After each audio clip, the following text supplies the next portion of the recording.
시편 58편. 통치자들아, 너희가 정의를 말해야 하거늘 어찌 잠잠하냐. 인자들아, 너희가 올바르게 판결해야 하거늘 어찌 잠잠하냐.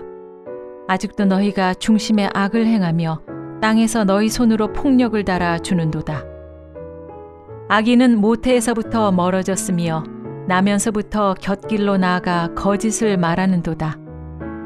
그들의 독은 뱀의 독 같으며 그들은 귀를 막은 귀머거리 독사 같으니 술사에 흘리는 소리도 듣지 않고 능숙한 술객의 요술도 따르지 아니하는 독사로다. 하나님이여, 그들의 입에서 이를 꺾으소서. 여호와여, 젊은 사자의 어금니를 꺾어내시며 그들이 급히 흐르는 물같이 사라지게 하시며 겨누는 화살이 꺾임 같게 하시며 소멸하여 가는 달팽이 같게 하시며 만삭되지 못하여 출생한 아이가 햇빛을 보지 못함 같게 하소서. 가시나무 불이 가마를 뜨겁게 하기 전에 생나무든지 불붙는 나무든지 강한 바람으로 휩쓸려 가게 하소서. 의인이 악인의 보복당함을 보고 기뻐하며 그의 발을 악인의 피에 씻으리로다. 그때 사람의 말이 진실로 의인에게 갚음이 있고 진실로 땅에서 심판하시는 하나님이 계시다 하리로다.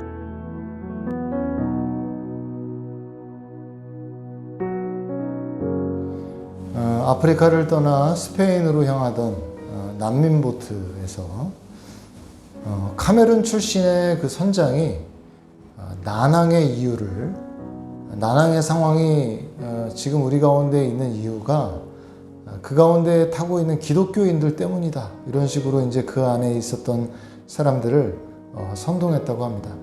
기독교인들이 찬송할 때마다, 그들이 기도할 때마다 더 파고가 높아지고 기상 상황이 악화돼서 우리가 이런 지금 상황에 빠져 있다라고 사람들을 선동한 거예요. 그래서 그 배 안에 있었던 사람들이 다 같이 모여서 그 안에 있었던 그리스도인들, 그러니까 십자가를 가지고 있거나 혹은 성경책을 갖고 있거나 여러 가지 그들이 그리스도인이라는 증거가 발견되는 사람들을 색출해내 가지고 구타하고 결국은 그 사람들을 배 바깥으로 결국 밀어버려서 죽게 만드는 일이 이게 한 5년 전에 있었던, 실제로 일어났던 그런 사건이었습니다. 우리가 이 사례뿐만 아니라 우리가 오늘날 겪고 있는 여러 가지 그리스도인들이 세상 속에서 겪고 있는 그런 상황들을 볼 때 그 사건이 좀 심하다 뿐 오늘 우리가 겪고 있는 일 또한 우리가 이 세상에서 당하고 있는 그런 상황들이 크게 다르지 않다는 그런 생각을 하게 됩니다. 그리스도인이라는 것 때문에 사회 속에서 여러 가지 차별을 받게 되는 것이나 은근히 따돌림을 받게 되는 상황들, 그리스도인들은 세상 속에서 그런 하나님을 믿는다는 것 때문에 그런 어려움들을 겪게 된다는 것이죠. 그럴 때, 그런 상황들을 만날 때 우리가 마음속에 과연 우리가 어떻게 세상 속에서 살아갈 수 있을까, 어떻게 승리할 수 있을까, 이런 생각들이 들게 된다는 것입니다. 오늘 시편 58편을 쓴 다윗도 그런 상황 가운데 이 시를 쓰고 있습니다. 악인들에 의해서 억울하게 고통당하고 어려움을 당하고 그런 상황 가운데 이 시를 노래하고 있는데요. 그런 그리스도인들이 어떻게 이 세상 가운데 세상 속에서 온전한 신앙인으로서 반응하며 하나님 앞에서 살아갈 수 있을까, 이 시에서 교훈해주고 있습니다. 1절과 2절 말씀을 보면 우리가 같이 다시 한번 읽어볼까요? 시작. 통치자들아, 너희가 정의를 말해야 하거늘 어찌 잠잠하냐. 인자들아, 너희가 올바르게 판결해야 하거늘 어찌 잠잠하냐. 아직도 너희가 중심에 악을 행하며 땅에서 너희 손으로 폭력을 달아주는도다. 아멘.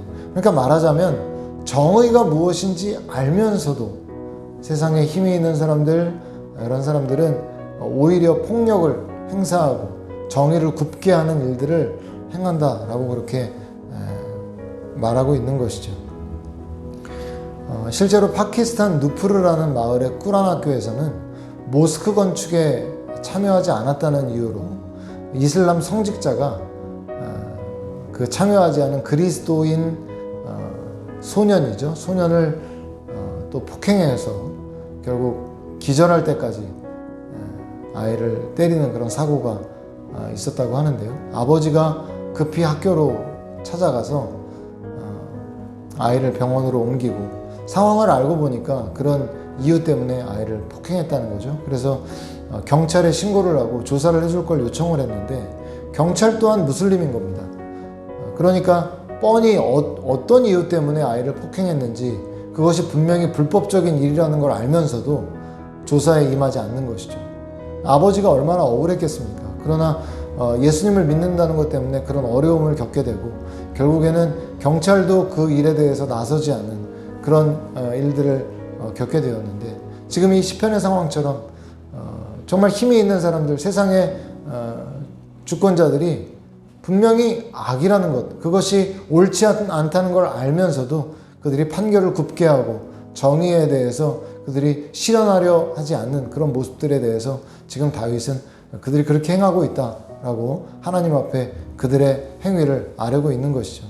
3절부터 5절의 다윗은 그런 자들이 하나님을 떠나 있는 자들이다. 그렇기 때문에 그들의 그 악은 그들이 악인임을 규정할 뿐이다 라고 하면서 여전히 그들에 대한 고소를 하고 있습니다. 6절부터 8절까지가 이 시의 두 번째 연이라고 할 수 있는데 다윗은 하나님께 그 대적자들을 향한 심판을 탄원하고 있습니다. 그래서 뭐라고 합니까? 하나님이여 그들의 입에서 이를 꺾어 주십시오. 여호와여 젊은 사자의 어금니를 꺾어내 주십시오. 그들을 급히 흐르는 물같이 사라지게 해주시고 겨누는 화살이 꺾임 같게 해주십시오. 소멸하여 가는 달팽이 같게 해주시고 만삭되지 못하여 출생한 아이가 햇빛을 보지 못한 같이 하여 주십시오. 그러니까 그 악인들에 대해서 하나님의 심판을 탄원하는 것이죠. 하나님 그들을 심판해 주십시오 라고 하나님 앞에 간구하는 것입니다. 우리가 이 세상 가운데 억울한 일을 당하거나 그리스도인이라는 것 때문에 그런 문제의 상황들을 겪을 때 우리가 어떻게 해야 되겠습니까? 다윗이 그것을 보여주죠. 하나님 앞에 나아가는 것입니다. 그리고 그들의 악행을 아뢰는 것이죠. 하나님, 우리는 힘이 없습니다. 그러나 하나님께서 하나님의 권능으로, 능력으로 하나님이 악인들의 악행에 대해서 심판해 주십시오 라고 하나님의 도우심의 손길을 바라는 것입니다. 그래서 이 시의 3년인 9절부터 11절에 들어서서는 다윗은 하나님께서 반드시 악인들의 이 악에 대해서 심판해 주실 것을 확신하면서 이제 확신으로 나아가게 됩니다. 그래서 그들이 보복당하는 날이 순식간에 멸망당하는 날이 오게 될 것이고 온 세상도 그 사실을 알게 하나님께서 만들어 주셔서 결국 하나님께서 이 땅 가운데 심판하시는 하나님이심을 알게 해주실 것이다. 이런 신뢰의 고백을 드리고 있는 것입니다. 제가 서두에 그 아프리카를 떠나 스페인으로 향하던 그 난민 보트 그 사건에 대해서 말씀을 드렸는데요. 이 사건이 결국 어떻게 되었냐면요. 결말이 그 배에 타 있던 사람들의 고백으로 말미암아 이 사건이 세상에 드러나게 됐습니다. 그래서 결국에 그 일에 대한 재판이 스페인 알메리아에서 2016년 9월에 진행이 되게 되었고 결과적으로 그 선장은 징역 90년 형을 받게 되었고 이 부선장은 재판 전에 그 과정 가운데 사망하게 됐습니다. 이 기사가 2016년 9월 22일자 조선일보에 실려 있습니다. 성도님들, 하나님을 대적하는 이 세상 가운데 성도들은 마치 이리떼 가운데 놓여져 있는 정말 무력한 양과 같이 그렇게 느껴지죠. 그러나 이 세상을 여전히 공의로 다스리시고 심판하시는 하나님의 역사가 여전히 이 땅 가운데 함께하고 있다는 것을 우리가 기억해야 됩니다.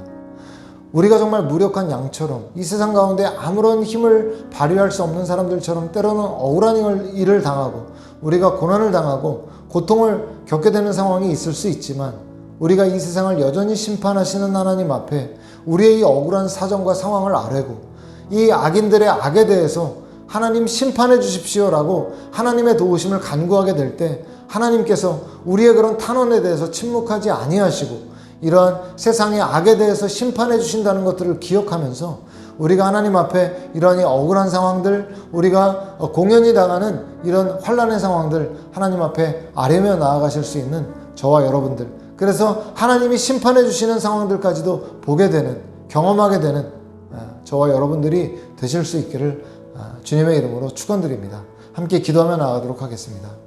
하나님 아버지, 감사합니다.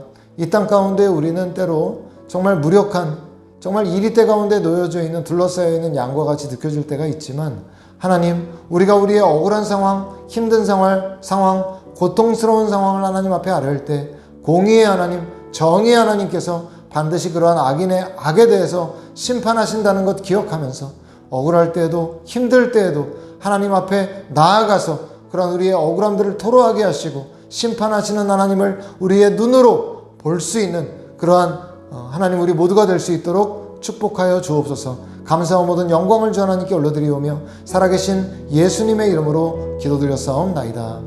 아멘.